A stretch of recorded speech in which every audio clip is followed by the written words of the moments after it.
BBA, BCA, BCom computer కోర్సులో 100% placement లభించే ఏకైక డిగ్రీ కాలేజ్ కూకట్పల్లిలోని I3 డిగ్రీ కాలేజ్ 8367215215. అధ్యక్ష, గత ప్రభుత్వం 1000 రూపాయలు పెన్షన్ పెంచడానికి 5 సంవత్సరాలు తీసుకుంది అధ్యక్ష.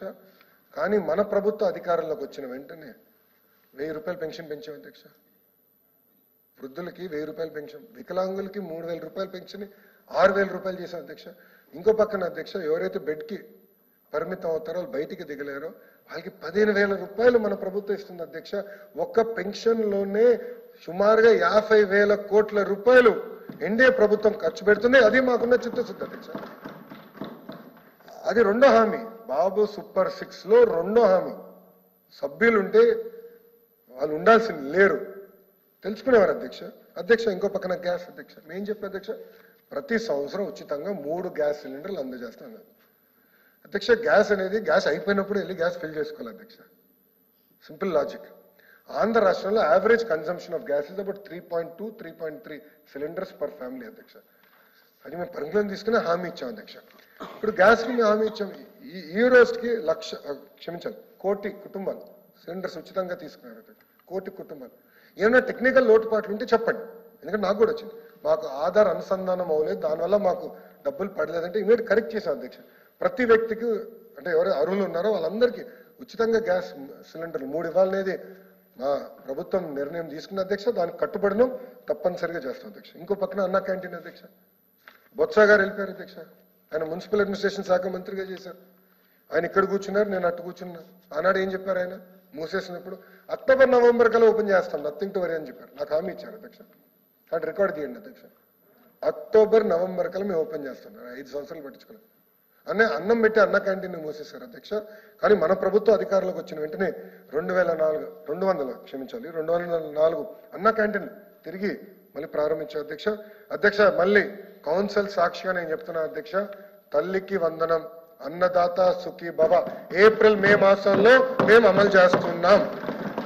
నో డిబేట్, నో డిస్కషన్, అమలు చేస్తున్నాం అధ్యక్ష. ఇన్ని మాటలు మాట్లాడారు వాళ్ళు.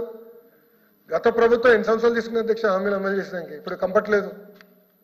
2019లో గౌరవ సభ్యులు చెప్పినట్టు కేవలం 250 రూపాయలు పెన్షన్ పెంచారు అధ్యక్ష. మిగతా కార్యక్రమాలని 2020 ఏప్రిల్ మే ఆ టైంలోనే అమలు చేశారు అధ్యక్ష. మేము అమలు చేస్తామని చెప్తున్నాం, అంటే ఎలాంటి డౌట్ అవసరం లేదు. ఇచ్చిన ప్రతి హామీ నిలబెట్టుకునే బాధ్యత మా ప్రభుత్వం తీసుకుంటుంది అధ్యక్ష. ఇంకో పక్కన అధ్యక్ష, కొన్ని నిర్ణయాలు ఏదైతే ప్రజలు వ్యతిరేకంగా ఉన్న నిర్ణయాలు, గత ప్రభుత్వం తీసుకున్న నిర్ణయాలు మేము రద్దు చేశాం అధ్యక్ష. మొదటిది ల్యాండ్ టైటిలింగ్ యాక్ట్ అధ్యక్ష. రెండోది చెత్త పైన పన్నేశారు అధ్యక్ష. ఆ పన్ను రద్దు చేశాం అధ్యక్ష. అధ్యక్ష, గౌరవ సభ్యులు జియో 117 గురించి కూడా మనం చర్చించాల్సిన అవసరం ఉంది. నేను పాదయాత్రలో హామీ ఇచ్చాను, జియో 117కి ఆల్టర్నేటివ్ తీసుకురావాలి, దాంట్లో ఎలాంటి సందేహం లేదు. కొంచెం వివరాల్లోకి నేను వస్తాను అధ్యక్ష. కానీ జియో 117 ఆల్టర్నేటివ్ రావాలంటే చాలా చర్చ జరగాలని ప్రతి ఫ్రైడే కమిషనర్ గారు యూనియన్స్ కలుస్తున్నారు. It is a fact. నేను విద్యాశాఖ మంత్రిగా 5.5 గంటలు నాన్ స్టాప్ యూనియన్స్ తో కూర్చున్నా, చర్చించా. 99% of the issues we resolve there. అక్కడనే 99% సమస్యలు పరిష్కరించారు. బొత్స గారు ఈ రోజు లేరు ఇక్కడ, హౌస్ లో వెళ్ళిపోయారు, జంప్. ఆయన ఉంటే అడుగుంటారు, మీరు ఎన్నిసార్లు కూర్చున్నారు యూనియన్స్ తో? ఆనాడు ప్రిన్సిపల్ సెక్రటరీగా ఉన్న ఒక వ్యక్తి ఎన్నిసార్లు యూనియన్స్ కూర్చున్నారని ప్రశ్నించాలనుకున్నా, ఆయన లేరు అధ్యక్ష. అధ్యక్ష, ఏకపక్ష నిర్ణయాలు మేము తీసుకోము. అగైన్ ఐ వాంట్ రీట్రేడ్, మేము ఏకపక్ష నిర్ణయాలు తీసుకోవట్లేదు. ఉపాధ్యాయులతో చర్చిస్తాం, ప్రజల్లో డిస్కషన్ జరగాలి. ఎవరైతే శాసనసభ్యులుగా సభ్యురాలుగా వచ్చారో వాళ్ళందరితో కూడా చర్చించిన తర్వాతనే నిర్ణయాలు అనేది మన ప్రభుత్వం తీసుకుంటుంది అధ్యక్ష. అధ్యక్ష, పీజీ ఫీ రీయింబర్స్మెంట్ ఎందుకు రద్దు చేశారండి?